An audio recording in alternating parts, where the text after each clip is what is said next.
शानदार हिंदी पॉडकास्ट सुने earshot.in पर और डाउनलोड करें एयरशॉट ऐप भी। Long years ago, we made a tryst with destiny at the stroke of the midnight hour. When the world sleeps, India will awake. कई सौ साल के संघर्ष के बाद देश आजाद हुआ। आजाद हुए इस देश में रहने वाले लोग भी। अंग्रेजी हुकूमत खत्म हुआ तो सबको लगने लगा कि जैसे दुख के दिन खत्म हो गए, अब चारों तरफ खुशहाली होगी। अविभाजित बिहार का दक्षिणी हिस्सा भी देश के बाकी हिस्सों की तरह यही सोच रहा था, लेकिन शायद इस इलाके का संघर्ष अभी बाकी था। इसी जद्दोजहद से जन्म हुआ एक नायक का। पद्म पावर के इस एपिसोड में बात रांची के बेड़ो प्रखंड के खक्सी टोली गांव से निकलकर पूरी दुनिया में अपना नाम करने वाले दादा सिमोन ओरांव की। कितना अच्छा लगता है ना प्रकृति की गोद में। घना जंगल हो, तरह तरह के पक्षियों की आवाज, कई तरह के जीव जंतु भी अपनी आवाज से अपने होने का एहसास दिलाते रहते हैं।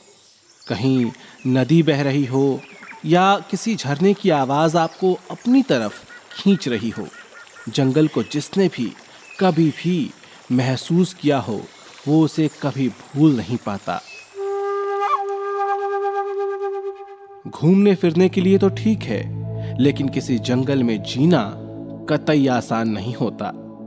तब के बिहार के जिस हिस्से की बात हो रही है वो अब झारखंड में है। राजधानी रांची से 30 किलोमीटर दूर स्थित एक छोटा सा कस्बा बेड़ो। लेकिन फिलहाल पहले बात उस वक्त की जब देश नया नया आजाद हुआ था। जंगल और उसके आसपास बसे गांव के लोगों को लगा कि फिरंगी हुकूमत के खत्म होने से अब जंगल पर से भी खतरा टल गया।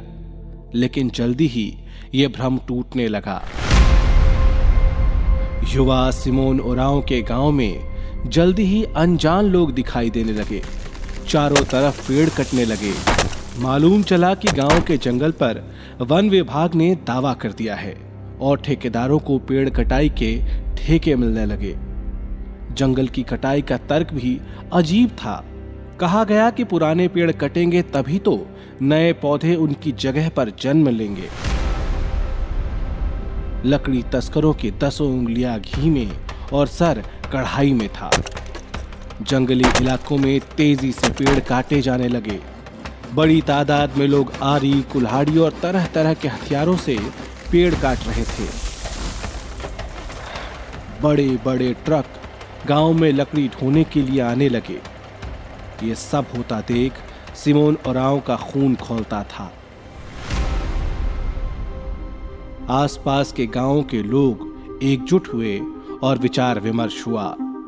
तय किया गया कि इसका विरोध होगा। गांव के जंगल गांव के लिए हैं, उस पर गांव के लोगों का अधिकार है। किसी को भी गांव के जंगल को उजाड़ने नहीं दिया जाएगा। टीमें तैयार की गईं। तीर धनुष से लैस लोग जंगल की रक्षा में तैनात हो गए। ग्रामीणों के समर्थन के साथ सिमोन ओरांव ने ऐलान कर दिया कि वो लोग इस कानून को मानेंगे ही नहीं। बारिश, पानी, जंगल, झाड़ ये सब भगवान की देन है।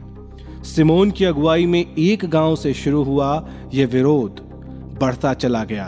इसमें कई लोग जुड़ते चले गए और आखिरकार जंगल तस्करों को हार माननी पड़ी। एकता में कितनी ताकत होती है, ये बात एक बार फिर से साबित हो गई। एयरशॉट से बात करते हुए बाबा सिमोन उस दौर को याद करते हुए बताते हैं कि कैसे सबकी मदद से ही ये सफल हो पाया।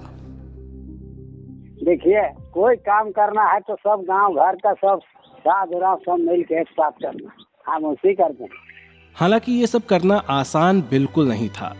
सिमोन ओरांव को वो मुश्किल दौर याद है कि कैसे जंगलों की सुरक्षा के लिए हरिहरपुर के जाम टोली, खक्सी टोली, बैर टोली के ग्रामीणों को इकट्ठा किया गया था। तीनों टोली के लोग एक साथ बैठे। सिमोन ने सबको समझाया कि लकड़ी तस्कर जंगल को बर्बाद कर देंगे। बैठक में ही आसपास के गांव के 10-10 लोगों को तैयार किया गया और जंगल की रक्षा की जिम्मेदारी दी गई। रक्षा करने वालों को 20 पैसे सालाना चावल देने का फैसला हुआ। जलावन के लिए या घर बनाने के लिए लकड़ी की कटाई पर 50 पैसे का शुल्क तय हुआ। इतने साल बाद भी हर हफ्ते गुरुवार को सुबह 6 बजे ही गांव में बैठक होती है, जिसमें वन रक्षा, जल संचय सहित कई जरूरी बाकी विषयों पर भी चर्चा होती है। गाँव हफ्ता में हम करते करीब हर हफ्ता मीटिंग होता है। आप बेड़ो चलाए हैं बीच में, और कभी जरूरत लगता है तो गाड़ी में आता है, उठा के लगता है मीटिंग में। कहीं भी जरूरत है मीटिंग तो उठा के लगता है गाड़ी। सिमोन उरांव के पद्मश्री सिमोन दादा बनने के सफर में अभी काफी संघर्ष बाकी है।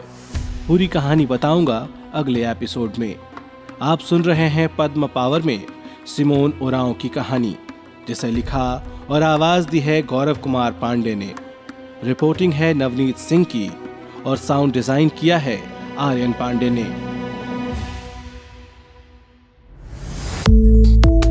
शानदार हिंदी पॉडकास्ट सुने earshot.in पर और डाउनलोड करें एयरशॉट ऐप भी। Earshot, here and now.